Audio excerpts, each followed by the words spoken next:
was absolutely perfect way to end an awesome hunt. Here with some great friends.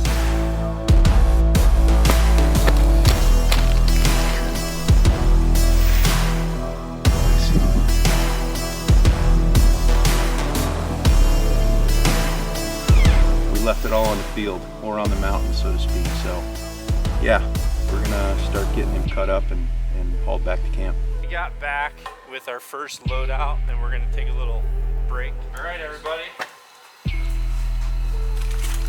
Bam. Cycle complete. Cycle complete.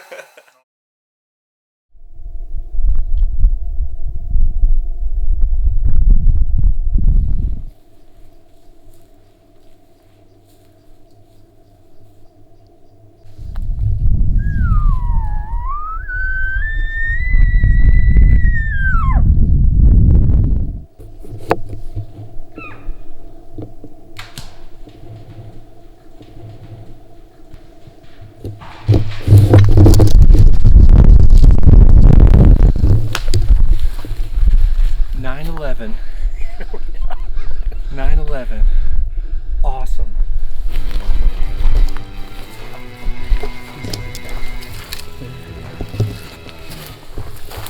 It's right there.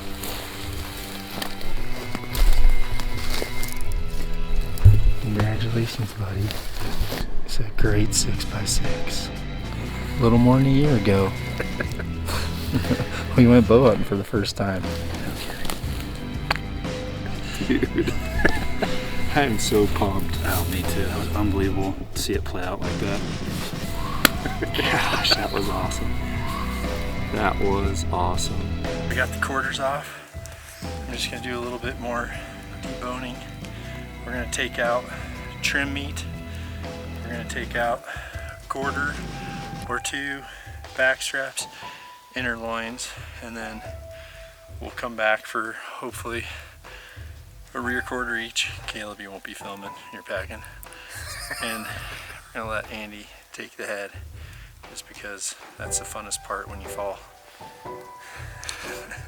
Alright, brother, sounds good. Alright, everybody, it's late night. We got back with our first loadout and we're gonna take a little break. So, check it out. I've got veggies on here, which are completely ready. And yeah, this Traeger, it's running off a little Yamaha generator that we have. So bam, there's veggies. I'm gonna turn this to cool down or shut down. And then turn around, come over here. Caleb, you haven't even seen this. Right here in this Yeti, these are tenderloins. That right there is tenderloins that have been resting. They got to 134 degrees. I pulled them, wrapped them, let them rest for 20 minutes. Wait until you see this. All right, everybody.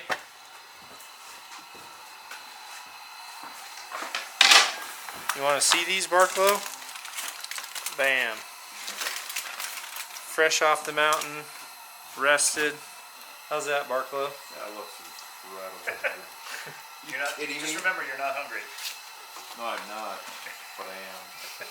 Make Andy a little something. A little something, something.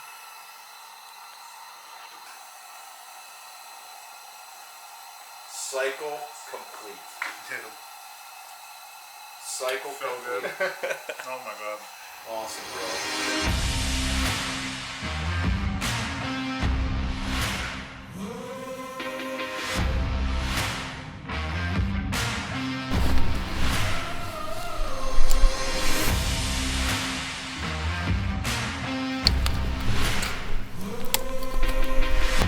Hitting the knee, going straight in, following the femur all the way down. This is one of my favorite roasts right here. I'll show you guys just how sweet this is. So, just like that, here's a So there's a whole front round roast right there. Barklow. Cook this on a fire.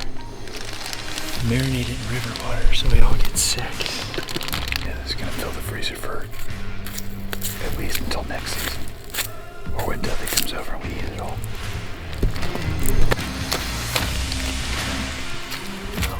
This is...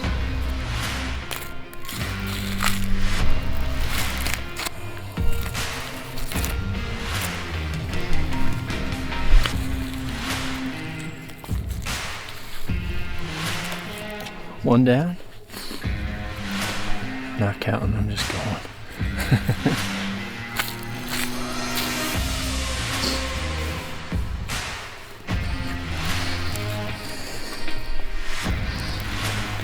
Holy shit. Josh out here doing shoulder presses with thrusters.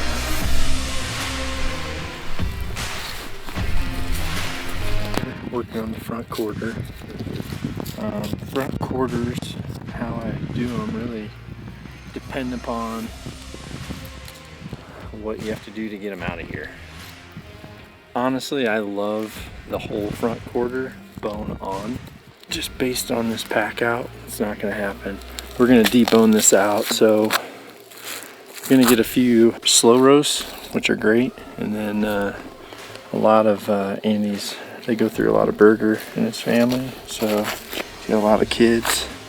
So we're gonna do a lot of trim meat out of this as well.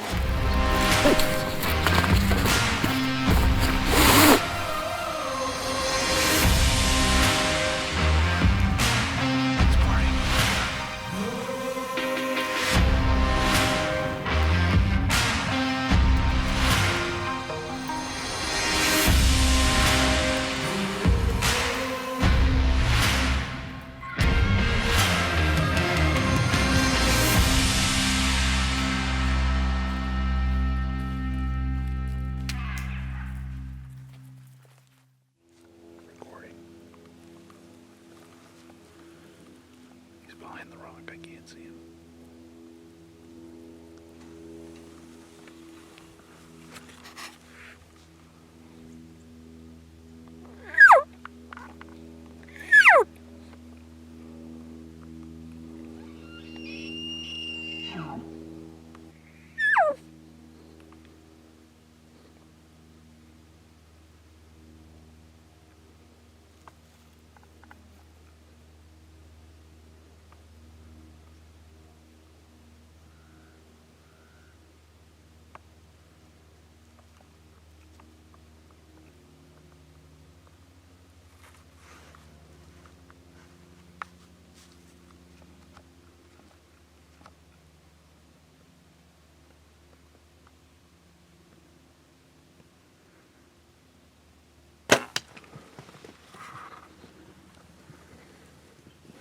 Get up here and stay on.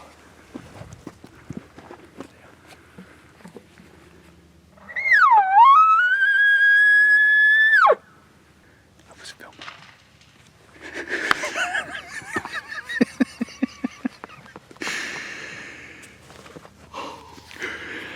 Last day, buddy. Last day. How excited. I couldn't hold it full draw. And he came up literally on the highest point of the place. Stood perched up on the highest point of the place. Oh, wow.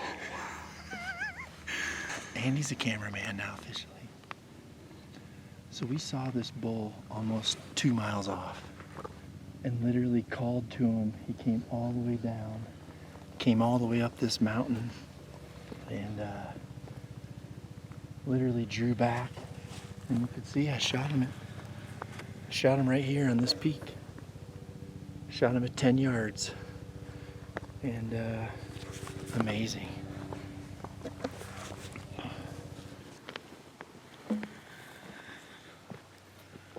Guys, I didn't climb all the way up here and not stand on the top.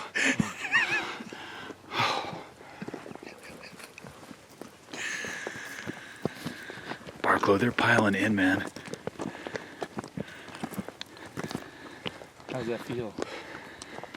Just so you know, that's actually the top.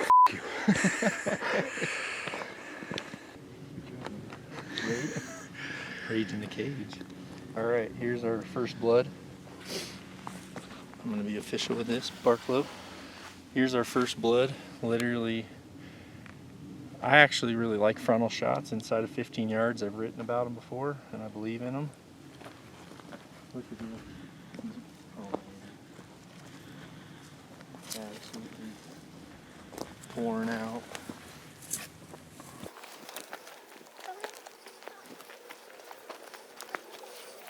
Where does it go from there?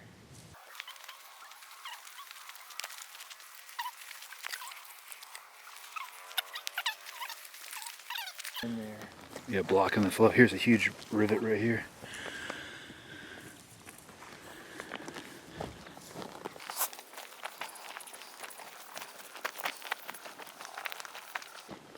Now we're talking. Here we go.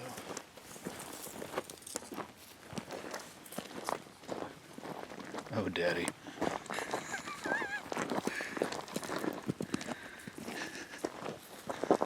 There he is, guys. You won't even believe it. It's, Holy cow. wow. He's bigger than I thought.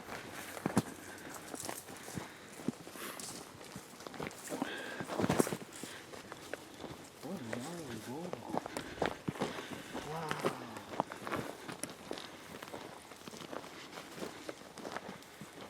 Check that out, dude. Oh, yeah.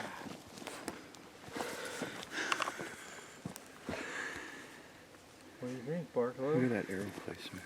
Isn't that crazy? That's crazy, man, how that arrow's just stuck right there. That is amazing. Really cool old brawler, man. Great fronts, really cool swords. Check this out. That was that whale tail. Look at this big hole. He's got a big hole in his horns. Right here. What a cool bull. His thirds broke off. Yeah, that is awesome. This was absolutely perfect way to end an awesome hunt. Here with some great friends. Can't say enough about being part of a team that I really appreciate.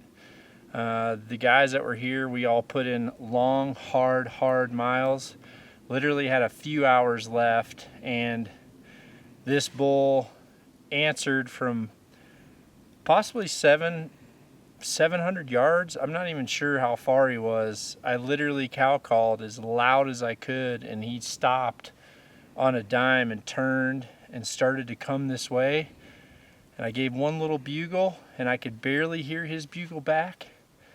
And man, I was completely blown away that he literally came to 10 yards maybe of the call and stood up on that high perch, offered me a great shot. And I've written many times about the questionable frontal shot. It's continually debated, but personally I feel like when you're on the ground and you're within close range, it is a very, very lethal shot. This elk only went maybe 50 yards and is done.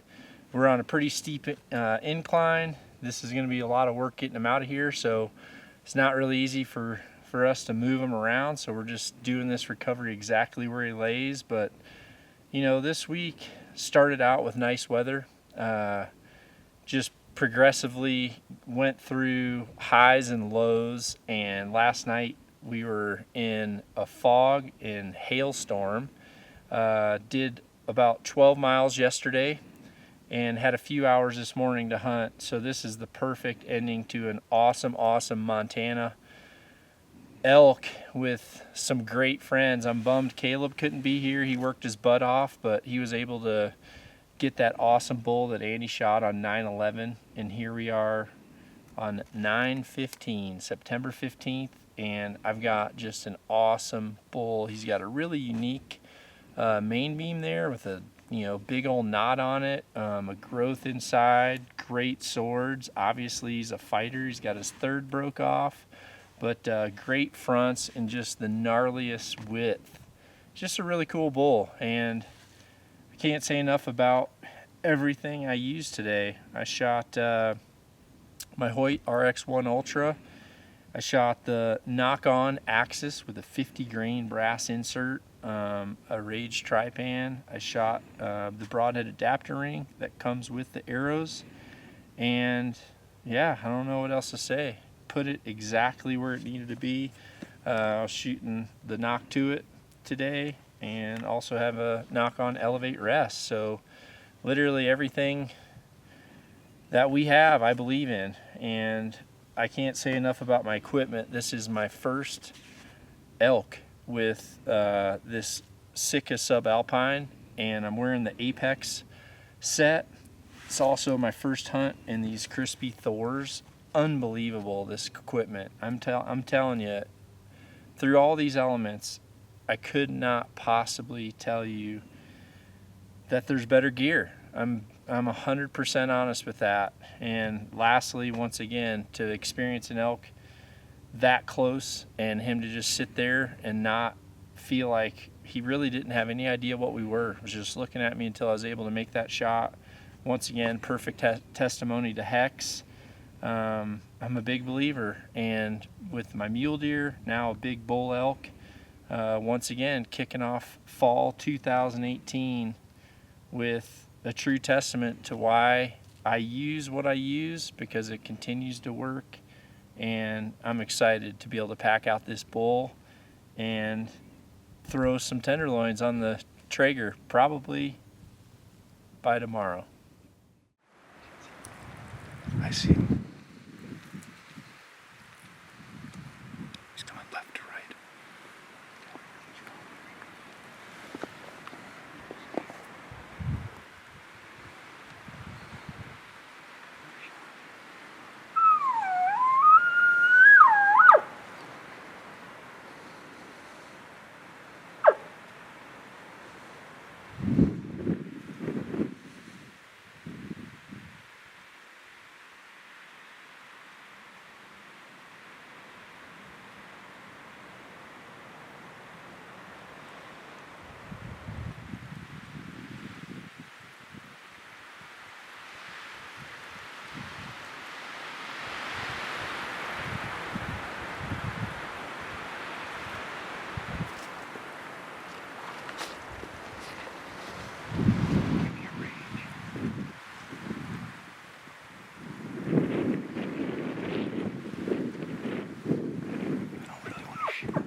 day 6 of our elk hunt with John Dudley and Andy Stumpf, and it's been tough.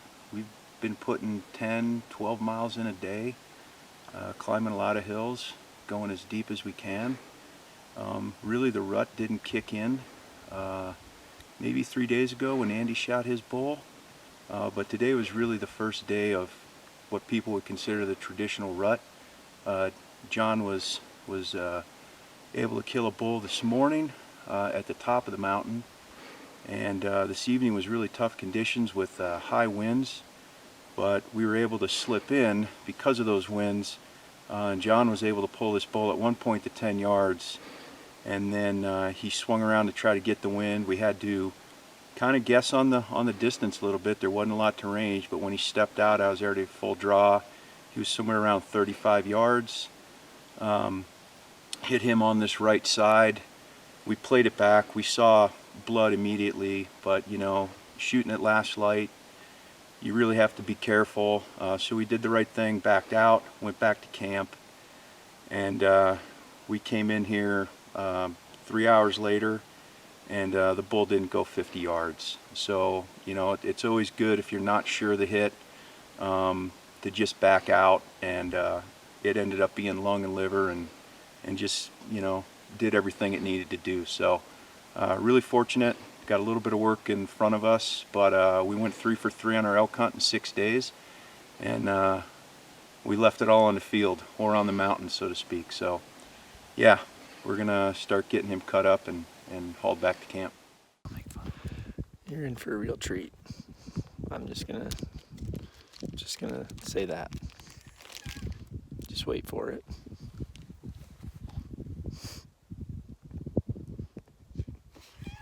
I can't do it when you're watching. You know how to do it. Do it.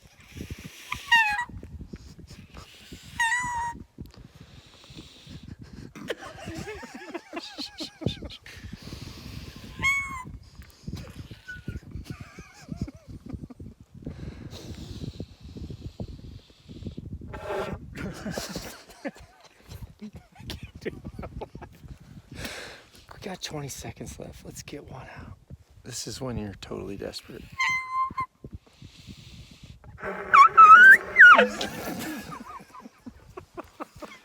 Why we can't find any elk? That's a wrap for our week.